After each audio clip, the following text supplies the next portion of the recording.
কালি দেখিলো অজয় ফুকন, ভিক্টৰ দাস প্ৰমুখ কৰি কেবাজনো আমাৰ উদীয়মান যুৱক তেওঁলোকক পৰহি দিনাখন আৰক্ষী আটক কৰি লৈ গ'ল। কালি মাননীয় আদালতে তেওঁলোকক জামিন মঞ্জুৰ কৰিলে আৰু জামিন মঞ্জুৰ কৰি তেওঁলোক যেতিয়া বাহিৰলৈ ওলাই আহিলে লগে লগে ভিক্টৰক কোৰ্টৰ ভিতৰৰ পৰা এৰেষ্ট কৰা হ'ল পুনৰ আৰু টানি আজুৰি অজয় ফুকনক পুলিচে লৈ গ'ল। ক'ত লৈ গ'ল গম নাপাওঁ। অজয় ফুকনৰ পত্নী, পৰিয়ালৰ লোক, ভিক্টৰৰ মা সকলোৱে হিয়া ধাকুৰি কান্দি ৰাস্তাত তেওঁলোকে মানে ক'ত লৈ গৈছে, অপৰাধী লৈ যোৱা দি লৈ গৈছে। মোৰ এতিয়া অসম পুলিচলৈ এটা প্ৰশ্ন, অজয়, ভিক্টৰ আৰু তেওঁলোকৰ লগত থকা বাকী 8টা ল'ৰা ডকাইত নে উগ্ৰপন্থী নে কি, নে কাবাক হত্যা কৰিছে? এইটো কথা অসমৰ ৰাইজে বিশ্বাস কৰিব পাৰে নেকি যে পুলিচৰ এটা আৱশ্যনীত পুলিচৰ গাত হাত দিছে বুলি যদি কয়, এইটো বাৰু গছত গৰু উঠা কথা হয় নে নহয়? ইমান বিলাক পুলিচৰ গাত অজয় বা ভিক্টৰ বা বাকী তেওঁলোকৰ লগত থকা মানুহখিনিয়ে পুলিচক তেওঁলোকে শাৰীৰিকভাৱে প্ৰহাৰ বা পুলিচৰ কিবা বস্তুত আঘাত কৰিব পৰাৰ সেই দম আমাৰ অজয় ফুকনতো আছে নেকি? গান বাজানাৰ লগত থকা ল'ৰা ছোৱালী আমি আজি ইমান বছৰৰ পৰা লগ পাইছো। পুলিচে তাৰ পৰা আৰু দুটা কথা মই আপোনালোকক কৈছো, মাননীয় আদালতে যেতিয়া জামিন মঞ্জুৰ কৰিলে তাৰ পিছত আকৌ কোৰ্টত যেতিয়া তেওঁলোকক এৰেষ্ট কৰিলে, তেতিয়াহ'লে আদালতকো এই প্ৰশাসনে অমান্য কৰা নাই নে? এক বৃহৎ প্ৰশ্ন।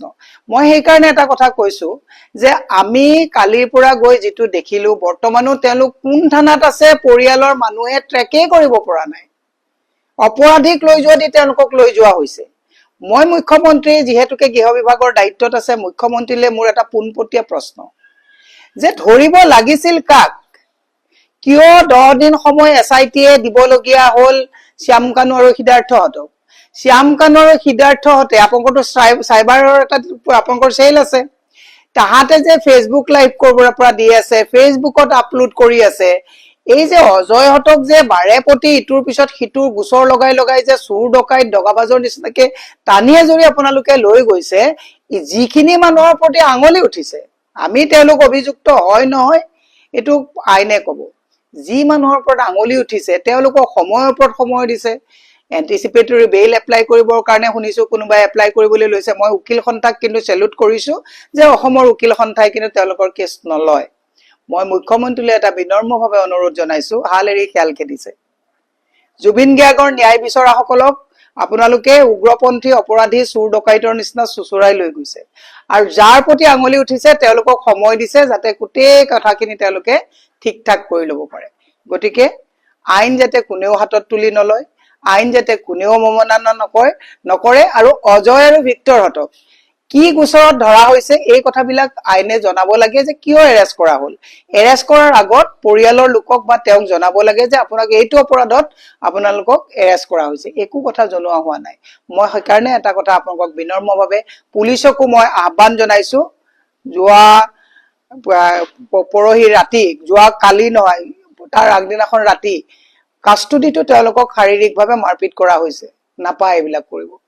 খাকী পোছাকৰ তলত থকা মানুহজনক জীয়াই তোলক, এবাৰ সোধক যে অজয় ভিক্টৰতে কি অপৰাধ কৰিছে আৰু কিয় সিহঁতক এনেকে চুচুৰাই নিবলগীয়া হৈছে। প্ৰত্যেকজন পুলিচৰ মানুহক মই এটা কথাই আপোনালোকক বিনম্ৰতাৰে অনুৰোধ কৰিছো যে আপোনালোকেও আপোনালোকৰ হৃদয়ৰ তলত থকা মানুহজনক জগাই তুলি মানৱীয়তাৰে আপোনালোকে কাম কৰা আৰম্ভ কৰক।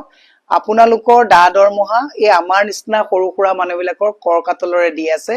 ক্ষমতাৰ অপব্যৱহাৰ নকৰিব। মই শেষত এটা লাইন কৈছো, ক্ষমতাৰ যি মানুহে অপব্যৱহাৰ কৰিছে, মই সদায় কৈ আছো, দুৰ্যোধনো বাচি যোৱা নাই, ৰাৱণো বাচি যোৱা নাই, হিটলাৰ বাচি যোৱা নাই, সাদ্দাম হুছেইন বাচি যোৱা নাই, কোনো অত্যাচাৰী শাসক কিন্তু বাচি যোৱা নাই।